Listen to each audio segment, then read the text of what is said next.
In this module, we shall learn about the Modigliani's life cycle hypothesis. During the early 1950s, a famous economist, Franco Modigliani, and his student Richard Bromberg worked out a theory of spending based on the idea that people make intelligent choices about how much they want to spend at each age, limited only by the resources available over their lives. By building up new assets and running down old assets, working people can make provision for their retirement and more generally tailor their consumption patterns according to their needs at different ages, which is independent of their incomes at each age. This easy theory leads us to some of the important predictions about the economy as a whole, that national savings depends on the rate of growth of national income, not its level, and that the level of wealth in the economy bears a simple relation to the length of the retirement span. These predictions, which seemed untestable during 1950s, have received empirical support in later work by Modigliani and other researchers.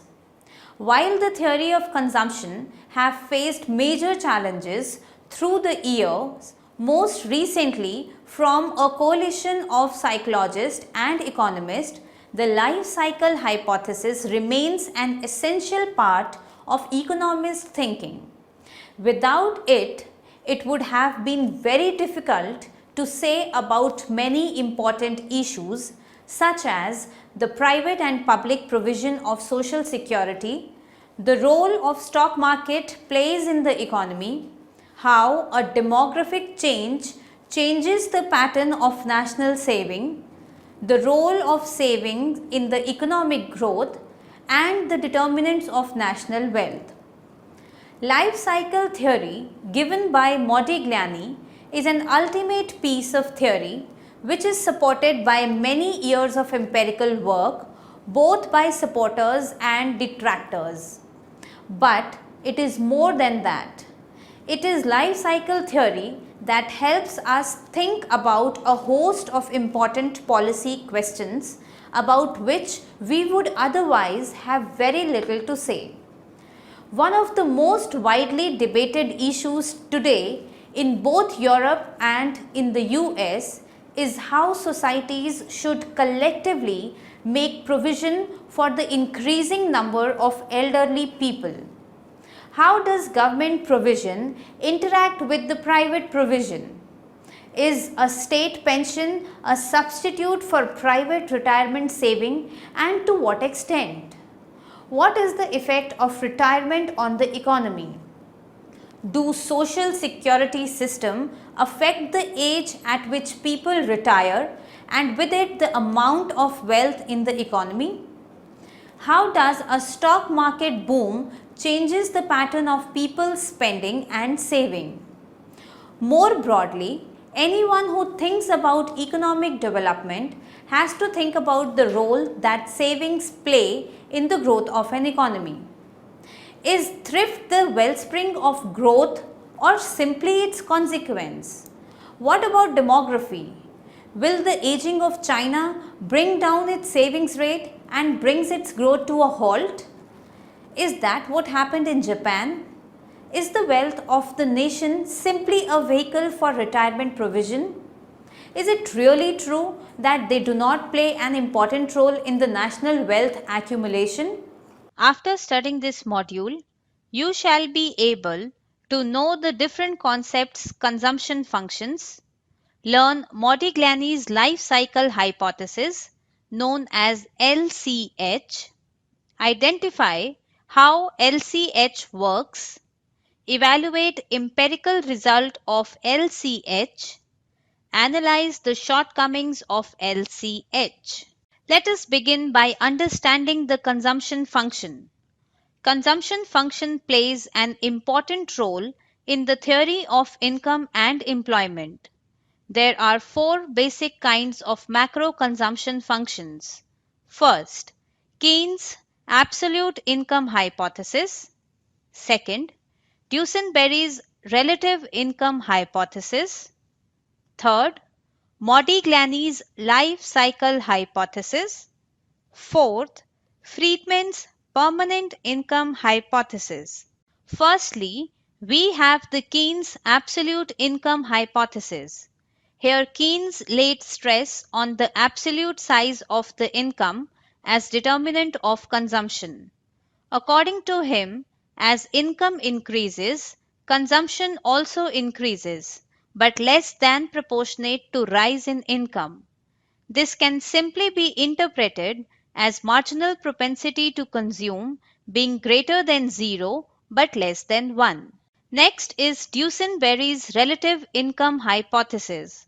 According to Duesenberry's relative income hypothesis, consumption of an individual is not the function of his absolute income but of his relative position in the distribution in a society, that is, his consumption depends on his income relative to the income of others individuals in the society. For example, suppose the income level of all individuals in the society increase by the same percentage, then his relative income would remain same, though his absolute income has increased. According to him, because relative income has remained same, the individual will spend the same proportion of his income on consumption as he was doing before the absolute increase in his absolute income. Third is Modigliani's life cycle hypothesis. According to Modigliani's life cycle hypothesis, individual's consumption is not the function of his current income but his expected future income throughout his lifetime. Individual wants to maintain steady or slightly increasing consumption pattern throughout their lifetime, and for this they base their spending on consumption on future expected income instead of current income. And last, we have Friedman's permanent income hypothesis.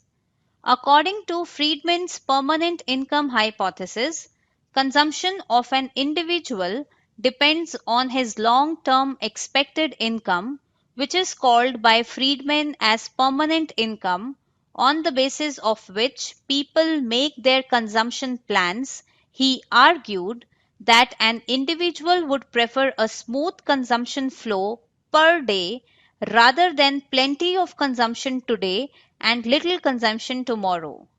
Friedman PIH, which differs from LCH primarily in that it models rational consumption and saving decisions under the simplifying assumption that life is indefinitely long. Accordingly, the notion of life resources is replaced by that of permanent income, while the discrepancy between current and permanent income is labeled transitory. Further, we shall now discuss life cycle hypothesis. An important post-Keynesian theory of consumption has been put forward by Modigliani and Ando, which is known as life cycle hypothesis theory. According to life cycle theory, the consumption in any period is not a function of current income of that period, but of the whole lifetime expected income. Thus, in life cycle hypothesis, the individual is assumed to plan the pattern of consumption expenditure based in expected income in their entire lifetime. It is further assumed that individual maintains a more or less constant or slightly increasing level of consumption. However, this level of consumption is limited by his expectation of lifetime income. A typical individual in this theory in his early years of life spends on consumption either by borrowing from others or spending the assets bequeathed from his or her parents. It is in his main working years of his life that he consumed less than the income he earns and therefore makes net positive savings. He invests these savings in assets, that is, accumulating wealth which he consumes in the future years. In his lifetime, after retirement, he again dissaves, that is, consumes more than his income in these later years of his life, but is able to maintain or even slightly increase his consumption in lifetime after retirement. Life cycle hypothesis is depicted in the diagram. It is assumed that a typical individual knows exactly at what age he will die. In the figure, it is taken that the individual would die at the age of 75 years. That is, 75 years is his expected lifetime. It is further assumed that in the life cycle theory, net savings in the entire lifetime is zero. That is, savings done by individuals in his working years of his life is equal to the dissavings made by him in his years of life after retirement and before death. It is also assumed for the sake of simplicity that interest paid on the assets is zero. The curve YY dash shows income pattern of the whole lifetime of the individual, whereas CC dash as the curve of consumption, which is assumed to be slightly increasing as the individual grows old.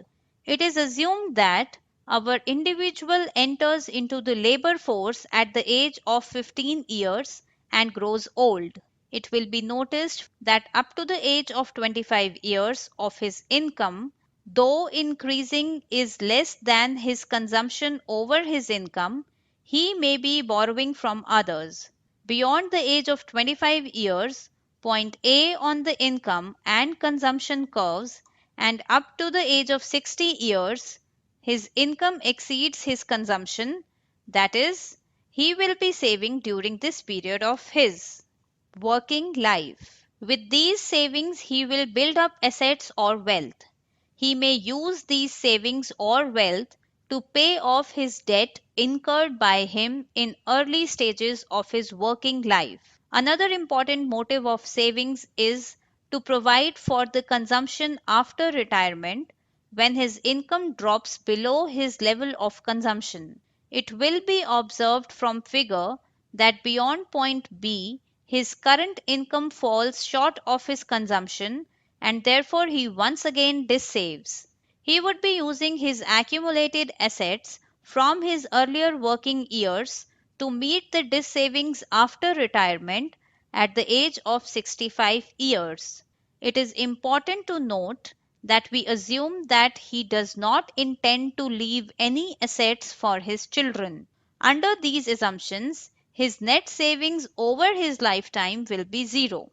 Therefore, his savings during the period when he earns more than his consumption expenditure, that is, shaded areas AHB, will be equal to the two areas of dissavings CYA plus BC dash Y dash. Thus, he dies leaving behind no assets or wealth. He planned his expenditure on consumption over the years in such a way that his net savings at the time of death is zero. However, this assumption can be relaxed if he wishes to leave some assets or wealth for his children. Beyond the age of 25 years, point A on the income and consumption curves, and up to the age of 60 years, his income exceeds his consumption, that is, he will be saving during this period of his working life. With these savings, he will build up assets or wealth. He may use these savings or wealth to pay off his debt incurred by him in early stages of his working life. Another important motive of savings is to provide for the consumption after retirement when his income drops below his level of consumption. It will be observed from figure that beyond point B, his current income falls short of his consumption and therefore he once again dissaves. He would be using his accumulated assets from his earlier working years to meet the dissavings after retirement at the age of 65 years. It is important to note that we assume that he does not intend to leave any assets for his children. Under these assumptions, his net savings over his lifetime will be zero. Therefore, in figure 1, his savings during the period when he earns more than his consumption expenditure, that is shaded RAHB, will be equal to the two areas of dissavings CYA plus BC-Y. Thus, he dies leaving behind no assets or wealth. He planned his expenditure on consumption over the years in such a way that his net savings at the time of death is zero. However, this assumption can be relaxed if he wishes to leave some assets or wealth for his children. Some important conclusions follow from the life cycle theory of consumption. The fundamental idea of the life cycle hypothesis is that people make their consumption plans for his entire lifetime, and further that they make their lifetime consumption plans on the basis of their expectations of lifetime income. Thus, in the life cycle model, consumption is not a mere function of current income, but of the expected lifetime income. Besides, in life cycle theory, the wealth presently held by individuals also affects their consumption. The consumption of an individual in a period depends on the factors highlighted by life cycle theory can be expressed in the form of an equation. Let us consider an individual of a given age with an additional life expectancy of T years and intends to retire from working after serving for n years and more. Let us then suppose that in the current period and thereafter in his whole lifespan, the individual will consume a constant proportion, that is 1 by T, of his income in equal installments per year. Thus, CT is equals to 1 by T into YLT plus n minus 1 into YL to the power E plus WT, where CT is the consumption expenditure in the current period T, YLT is the income earned from doing some labor in the current period, n minus 1 is the remaining future years of doing some labor work, YL to the power E is the average annual income expected to be earned over n minus 1 years for which individual plans to do some work, WT is presently held wealth or assets. It can be observed from the above equation that life cycle hypothesis suggests that consumption in any period does not depend only on current income but also on his presently owned wealth or assets which are built up during prime working of one's life when income exceeds savings. To estimate the behavior of consumer on the basis of life cycle hypothesis, one is required to make some assumption how people their expectation regarding labor income over their lifetime.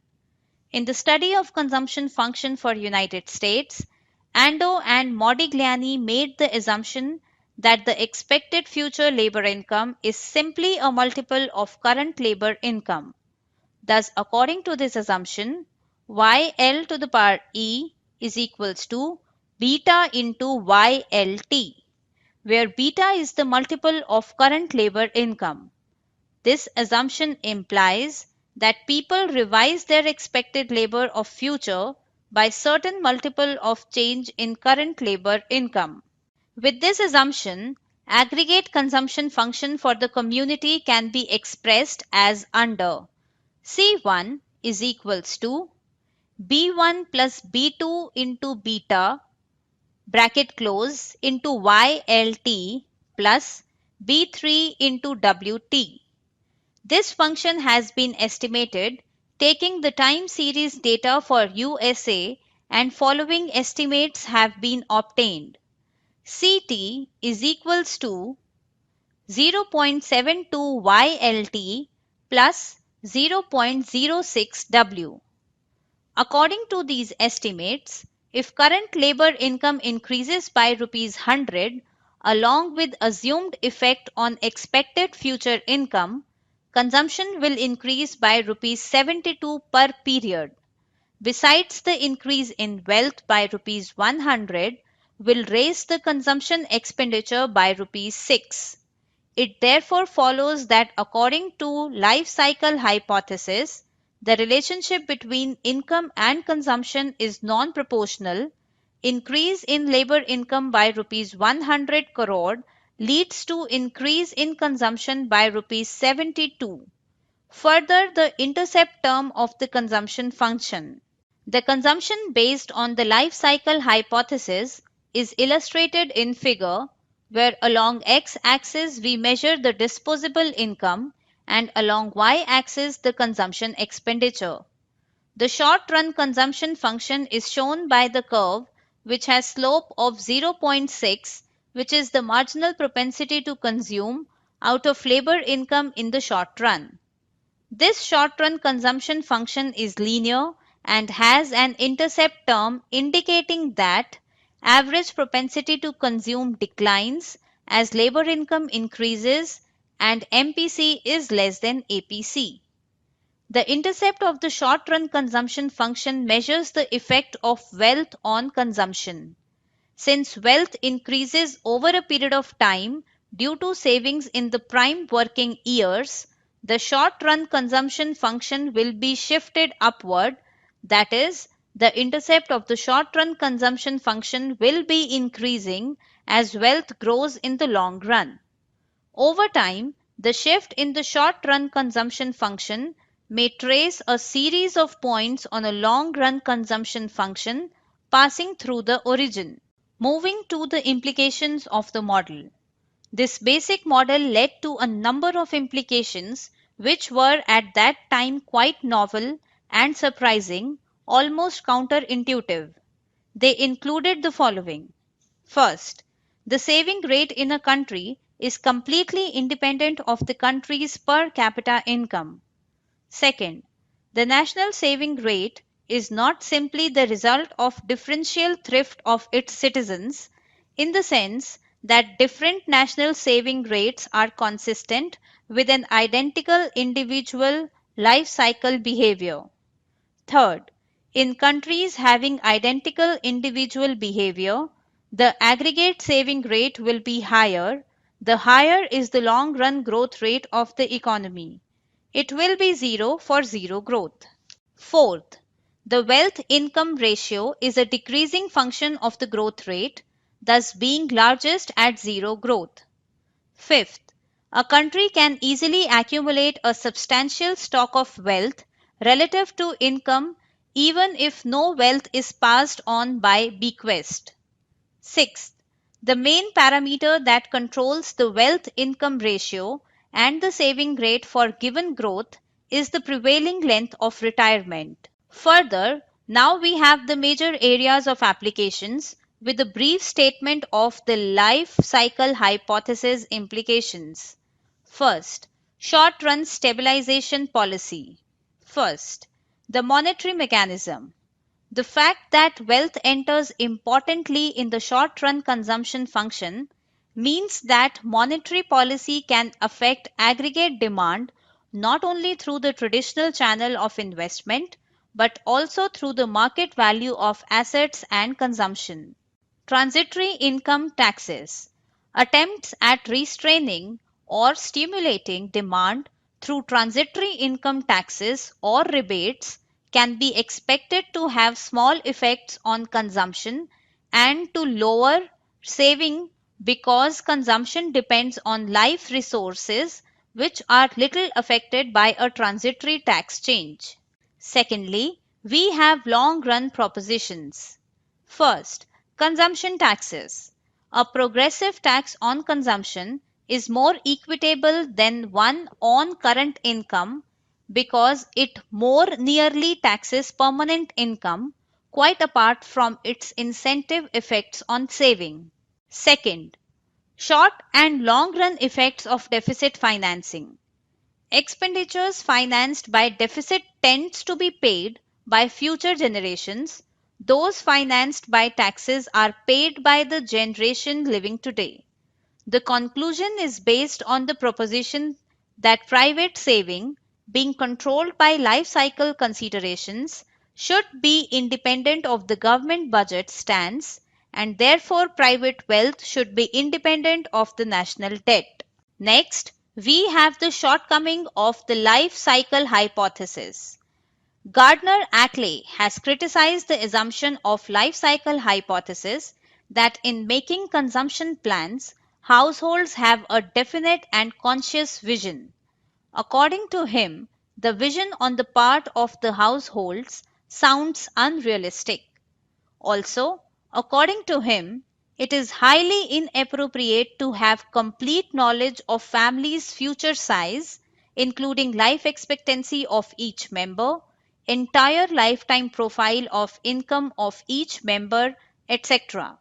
Life cycle hypothesis fails to recognize the importance of liquidity constraints in determining the response of consumption to income.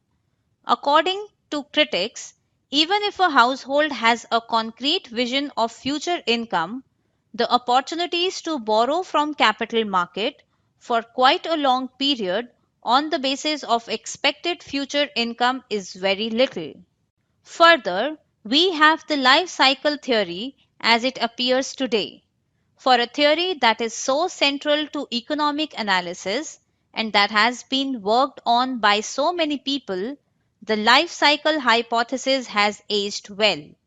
And although the ways in which the theory is used have changed, the hypothesis continues to provide the framework in which economists think about intertemporal issues at both the individual and economy-wide levels.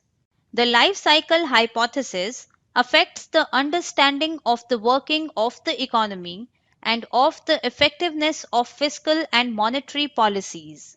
Like life cycle hypothesis provides a direct linkage between the monetary policy, interest rate, and consumption because a change in the interest rate affects the market value of assets and therefore consumption.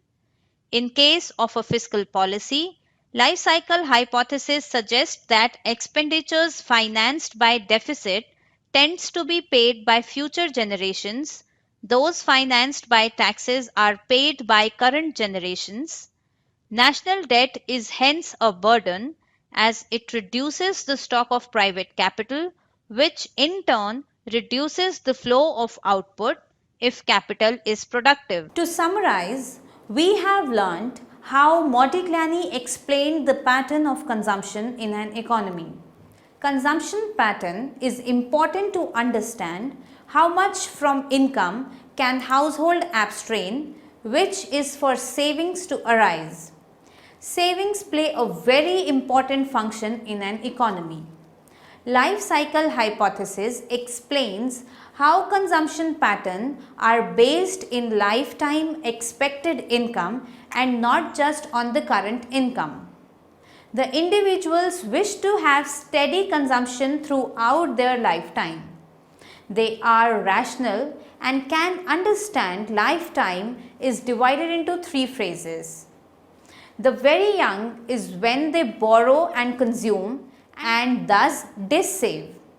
In their prime working age, they abstain from consumption and save and create wealth for themselves, which they use for consumption after retirement and to pay off the debt taken during the initial years.